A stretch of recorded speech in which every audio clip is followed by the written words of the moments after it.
I had a really bad day a few months ago. It was a really bad therapist day.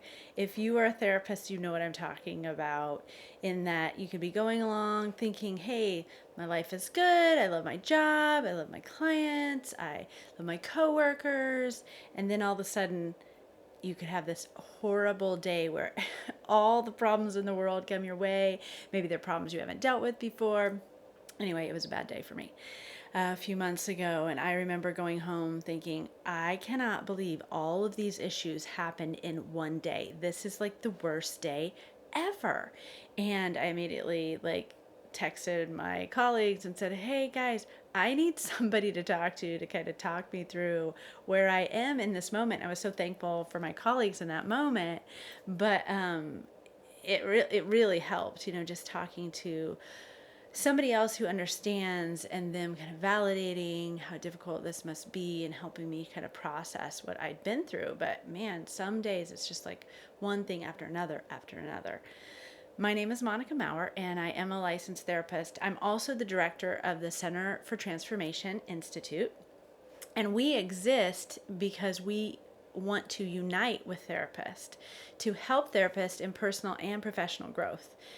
And I know we have all been there. We've all had the bad days and we've all had the good days, right? And I mean, I've even heard, I was listening to a training the other day by Dan Siegel, and he said, hey, I know this girl, she wasn't going to be a therapist at all because she was so overburdened by the problems she was hearing. She just didn't want to do it anymore because she felt so much empathy and compassion, and she went home at night just feeling completely depleted. And I know we've all been there. I've had plenty of people ask me, how do you do this? Like, how do you see people every day and talk about their problems? Like, it must be so hard, or this must be so difficult.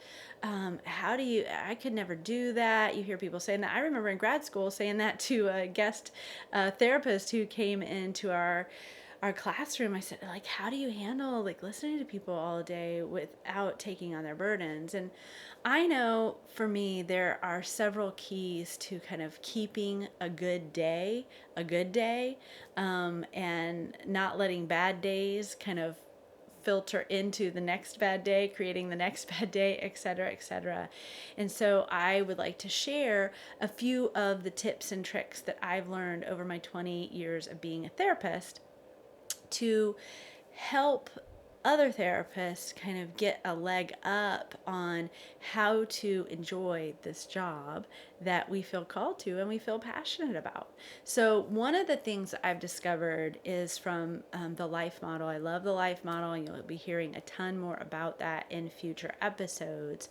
But the life model talks about us having a joy tank.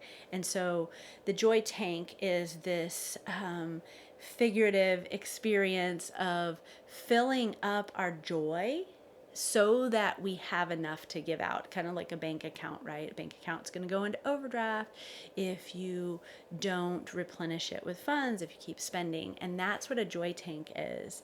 We each are supposed to, our brains desire to live in joy and expand our capacity for joy and gain joy strength. And we actually learn joy at a very young age. We learn how to return to joy, and our brain actually grows in joy in those first couple years in life and grows what we call a joy capacity.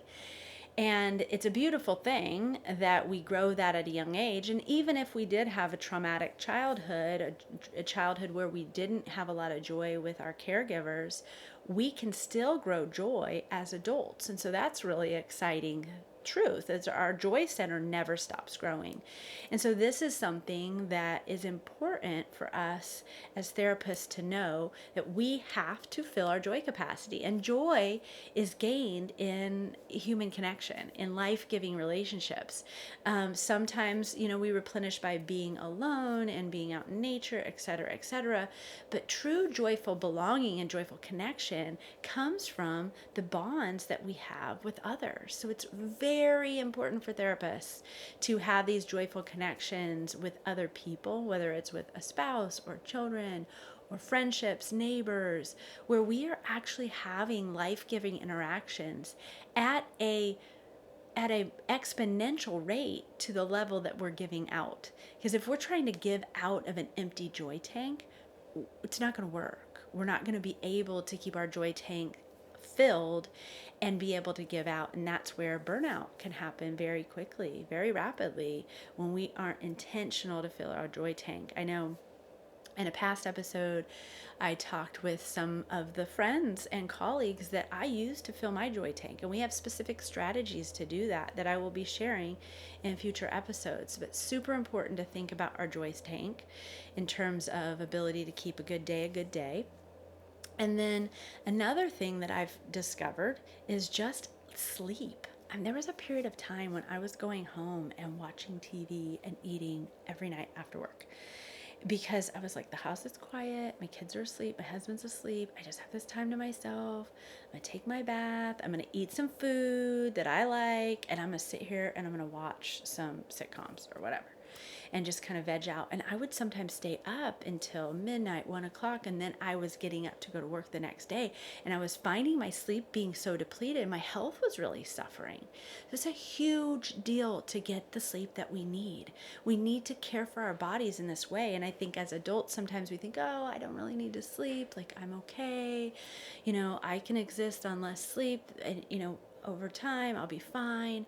And you know what? I had to really get serious about the amount of sleep I had.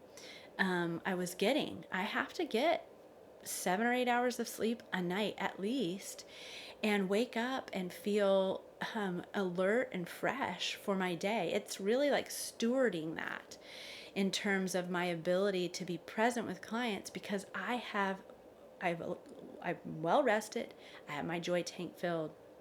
And the other thing that I will cover in this episode that I think is really important for keeping a good day is that I have compassion for my clients. I love them. I'm tender to their weakness and tender to their situation and gentle and truly compassionate. And I don't take on their problems as my own. It's a hard thing as therapists for us to learn that. And that's what I didn't understand in grad school when I talked to that therapist who came to visit my classroom. And I said, how do you do it? And I think that's what my clients don't understand, or my friends that say, how do you do this job? Like, I don't even know how this is possible. I think it's a really hard thing to understand, but it's a skill that we learn to differentiate and stay connected at the same time.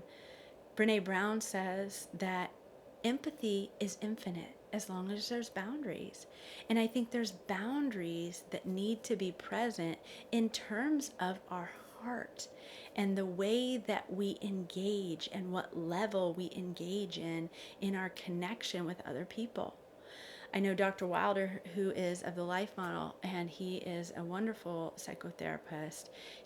I've heard him talk about how in therapy, while somebody's talking about their trauma, their intense trauma, he will actually look down to stay connected to himself, and then look back up and re-engage, and then look down to care for himself, and then look back up and re-engage. And so there's this ability that we have as humans to connect, and then to do a healthy disconnect, to make sure we have our own oxygen mask on, like they talk about in the airplanes, right? Like, how are we going to help anybody else if we aren't staying healthy ourselves? So this job, we have to steward our time, we have to steward our energy, we have to steward our relationships, so we can continue to be effective in the job that is such an honor. I tell people all the time, I'm so honored that you would tell me this. I'm so honored that you would disclose this level of private information to me. I'm honored that I can be your container, and I want to continue to be a good container for you, a container that's healthy, that's well, that has capacity to stay compassionate and model a differentiation where I'm taking care of myself. So that's my word for today. Please subscribe to this channel so you can continue to hear these things, and we can continue to just grow in our personal and professional lives.